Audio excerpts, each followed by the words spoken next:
Uradusanga mu mujyi rwagati mu nyubako ya shiki muri floor ya mbere mu muryango 45C cyangwa kuri flash zacu nka Remera Gipo. Zirameze bite? Sama. Nose navuze njya school. Wapi umunsi kwa gatatu ma. Ese navuze kujya gusura nyogokuru wawe ko mperuka muri iki gihe wagiye gusura nyogokuru wawe. Wapi mane birangije nagera gatekera ibijumba cy'igiti.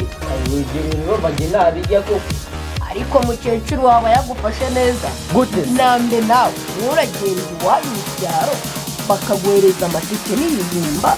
Njyewe ndahanga ndi itena natangiye kubyibaha nk'inguru bishisha urumva bora wakishizemo wabaye n'unyuza ariko ziroreka nkubwiye Bireba ariko ziroreka nkubwiye akantu akahise kandi waretse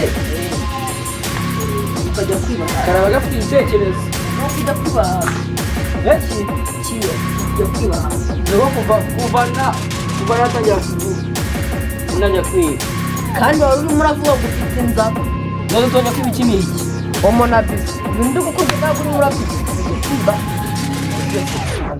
ariko nakwiba intebe nose warumva aho bajya omo nejoke naguteraga za nome aka kantu cyakoze ndakagutuye none kuba ifurisha ngero arankeneye gufura ahubwo twagiye akwiye biswira bivuga tugende bavuga ngo gibya biswi sira wongeye kuyiwanje kunywa Mama ina da wamuga ngusu urishimuse nawe rukwetero ahubwo reza kwaki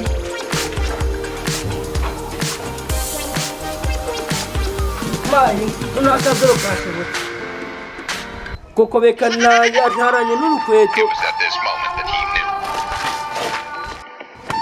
He fucked up. My God. When the issue of Biafra came, Charlie Boy said